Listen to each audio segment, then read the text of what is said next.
तमाशा किया है। हमारा दिल दहल जाता था इनको देखकर। एसआईआर ये वेल में उतर जाते थे। यहाँ पर इन लोगों ने डराना, धमकाना, धक्का मुक्की, ऐसा कोई इन्होंने किसी तरह की कोई बदतमीजी नहीं है जो एक भी दिन इन्होंने संसद भवन चलने नहीं दिया।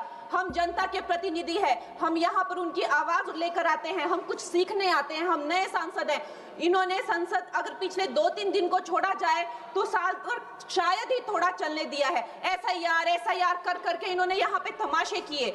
लेकिन अब जब इनको बोलने की बारी आई एसआईआर पे, तो अध्यक्ष महोदय जी, हम देख रहे हैं कि कल leader of opposition Rahul Gandhi ji ने, मुझे लगा क्या खुलासा होगा, हम भी बड़े उत्सुक थे, सारी साल हमने एक ही शब्द सुना है, अब ये क्या ग्रैंड रेवलेशन होगी। लेकिन राहुल गांधी जी जो लीडर ऑफ ऑपोजिशन है, उन्होंने कल जब कहा खादी है, खादी में धागे हैं, धागे में लोग हैं, लोगों के अंदर, उनको जब कहा गया कि आप पॉइंट की बात कीजिए, तो उन्होंने कहा कि मैं अपना फ्रेम कर रहा हूं, मैं अपना आर्ग्यूमेंट फ्रेम कर रहा हूं। और इतनी देर बाद जब वो फ्रेम करके पहुंचे तो ले देकर वो वापस उसी अंतर्राष्ट्रीय मूल की महिला, अध्यक्ष जी, मैं एक महिला होने के नाते आपसे रिक्वेस्ट करना चाहती हूं कि every woman is entitled to her dignity. वो अंतर्राष्ट्रीय मूल की है, विदेशी महिला है, लेकिन उन्होंने कितनी बार आकर उन्होंने सोशल मीडिया पे कहा है कि मैं कभी भारत नहीं गई हूं, मेरा हरियाणा चुनाव से कुछ लेना देना नहीं है। लेकिन फिर भी ये लोगों ने बिना किसी ठोस सबूत के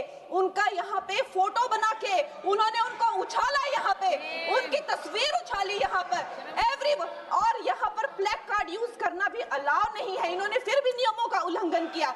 मैं चाहती हूँ सबसे पहले तो मैं इस सदन की तरफ से उन महिला से बहुत ही माफी मांगती हूँ कि इस सदन में बिना कि उनकी आजकल जो पर्सनैलिटी राइट्स का भी एक बहुत बड़ा क्राइम होता है, उसके उपरांत उनका फोटो यहाँ यूज किया गया। मुझे बहुत खेद है। भारतीय संसद भवन की तरफ से हम उनसे माफी मांगते हैं।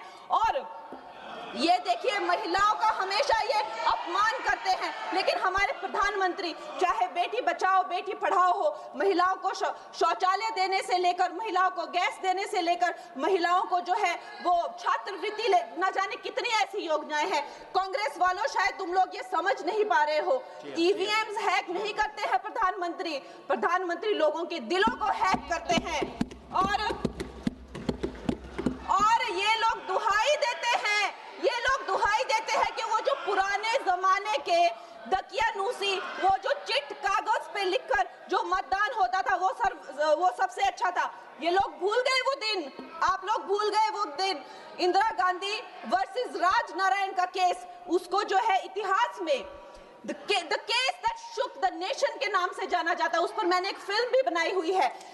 वोट चोरी और वोटों की धांधली के लिए एक प्रधानमंत्री पे एक साधारण से नेता ने केस किया था और उस धांधली में वो पकड़ी गई थी।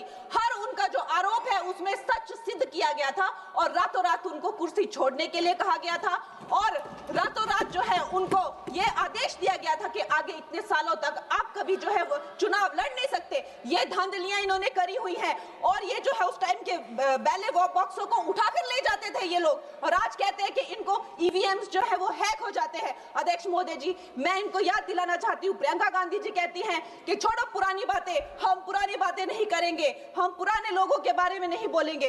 तो मैं ये जानना चाहती हूँ कि आपकी जो माता जी हैं वो तो आपकी अध्यक्ष है और इस वक्त की वो अध्यक्ष है, उनकी जो है आप देखिए, जब उनकी नागरिकता नहीं थी, जब उनके पास 1983 में नागरिकता आई, उसके कितने साल पहले से वो वोट देती आ रही हैं।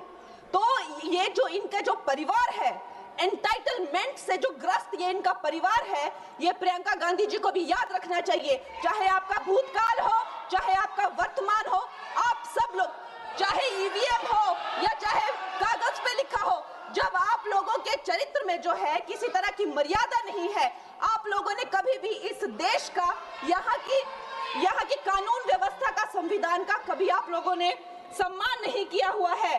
और अध्यक्ष महोदय जी, बिहार में जैसे ही एसआईआर लागू हुआ, हमारी सरकार ने जो है कम से कम 60 लाख से ज्यादा अवैध, अब ये वोट, ये जो सारे अमाननीय वोट कार्ड है, ये सिर्फ घुसपैठियों के नहीं है, कुछ ऐसे लोग हैं जो माइग्रेट हो गए हैं, कुछ ऐसे भी लोग हैं जो इस दुनिया में है ही नहीं, 60 लाख से ज्यादा। और अगर अगर वो लोग जेन्युइन थे तो उन्होंने किसी ने तो रिक्वेस्ट करनी चाहिए थी कि भाई मेरा वोटर आईडी कैंसिल हुआ है। उसके उपरांत जो है 21 नए वोटर आईडी जो है उन्होंने दिए हैं और इस तरह का एक माहौल बना बिहार में कि आज तक की सबसे ज्यादा वोटिंग जो है 67% वोटिंग हुई। नागरिकों में ये उत्साह जगा कि जो है इस तरह की जो क्लेंजिंग प्रोसेस है वो होना चाहिए। मैं एक देशभक्त